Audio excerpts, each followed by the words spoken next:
తండ్రి అయిన దేవునికి, మన రక్షకుడైన యేసుక్రీస్తు ప్రభువుకు, పరిశుద్ధాత్మ దేవునికి వందనాలు స్తోత్రాలు చెల్లించుకుంటూ, దేవుడి దినమందు మనకిచ్చిన వాక్యము కొరింథీయులకు రాసిన మొదటి పత్రిక 3వ అధ్యాయము 16-17 వచనాలు చదువుకుందాం. మీరు దేవుని ఆలయమై ఉన్నారనియు దేవుని ఆత్మ మీలో నివసించుచున్నాడనియు మీరు ఎరుగరా? ఎవడైనను దేవుని ఆలయమును పాడు చేసిన యెడల దేవుడు వానిని పాడు చేయను. దేవుని ఆలయము పరిశుద్ధమై ఉన్నది, మీరు ఆ ఆలయమై ఉన్నారు. దేవుడి వాక్యం ద్వారా మనం దీవించుకున్నారు. అపోస్తలుడైన పౌలు కొరింథీయులకు తెలియజేస్తూ ఈ వాక్యం దేవుడి వేళ మనకు కూడా తెలియజేస్తున్నారు. మీరు దేవుని ఆలయమై ఉన్నారని మీరు ఎరుగరా అని అనుకుంటున్నారు దేవుడు. అవును, మనం దేవుని ఆలయమై ఉన్నామని మనము మరి ఒకసారి జ్ఞాపకం చేసుకోవాలి. ఎందుకంటే మనం మర్చిపోతూ ఉంటాం. మనము దేవుని ఆలయమై ఉన్నామని మనం మర్చిపోతూ మనం ఈ లోక సంబంధమైన జీవిత విధానంలో అప్పుడప్పుడు దేవునికి ఆయాస్కరంగా జీవిస్తూ ఉంటాము, ఆయాస్కరంగా మాట్లాడుతూ ఉంటాము, ఆయాస్కరంగా ప్రవర్తిస్తూ ఉంటాము.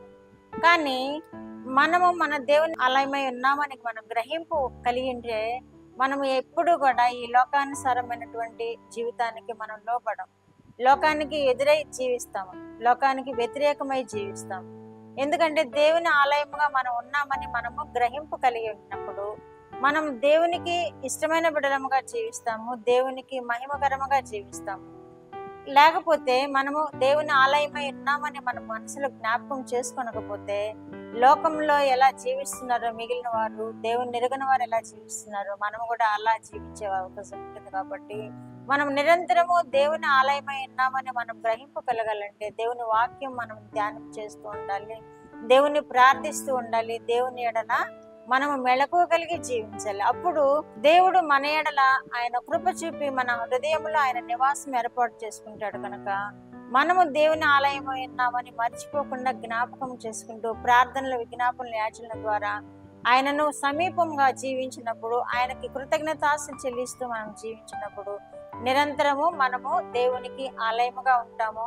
ఆ ఆలయము పరిశుద్ధమైనదిగా ఉంటుందని కూడా మనము ఈ వాక్యంలో చూస్తున్నాం. కాబట్టి ఆలయమై ఉన్నారు, మీరు దేవుని ఆలయమై ఉన్నారు కనుక మీరు ఎవడైనాను దేవుని ఆలయంను పాడు చేసినట్లా దేవుడు వాణిని పాడు చేయనని వాక్యం చెప్తుంది. కాబట్టి మనము దేవుని ఆలయమై ఉన్నాము కనుక మన ఆలయాన్ని మనము పాడు చేసుకోకూడదు. పాడు చేసుకోవటం అంటే లోకానుసారమైన జీవితము, లోకానుసారమైన మనసు మనము కలిగి ఉంటే మనము దేవుని ఆలయముగా ఉన్న మనం పాడు చేసుకున్నట్లే.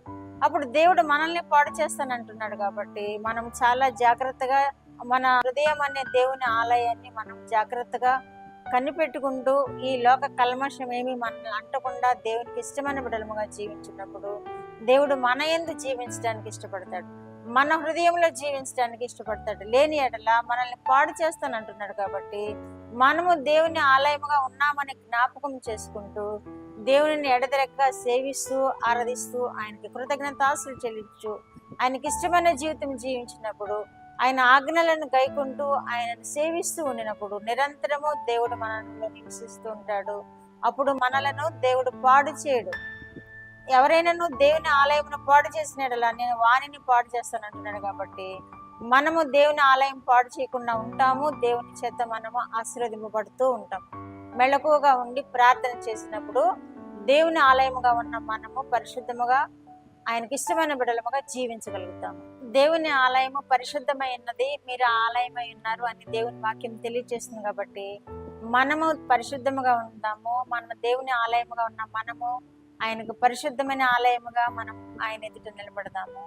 ఆయన ఆలయంలో చేరినప్పుడు కూడా మనం ఆయన ఘనంగా సేవించినప్పుడు ఆయన మనలో నివసించడానికి ఇష్టపడే దేవుడుగా ఉన్నాడు. కాబట్టి మనము ఆయన ఆలయంగా ఉందాము, ఆయనను మహింపరుద్దాము, ఆయన దీవెనలు మనం పొందుకుందాం. అట్టి కృప వినుచున్న బిడ్డలందరూ పొందుకుందరు కాక. ప్రార్థన. మా దేవా, మా ప్రియ పరలోక ప్రభువా, మీ పరిశుద్ధ పాదములకు వందనాలు, స్తోత్రాలు. మా రక్షకుడు అయిన యేసుక్రీస్తు దేవా మీకు స్తోత్రాలు. పరిశుద్ధాత్మ దేవా మీకు స్తోత్రాలు. ఇచ్చిన వాక్యము కొరకు మీకు స్తోత్రాలు ప్రభువా. బిడ్డలను మీరు దీవించండి నాయన. ఈ లోక మాలిన్యం అంటకుండా జీవించే కృప బిడ్డలందరికీ దయచేయండి ప్రభువా.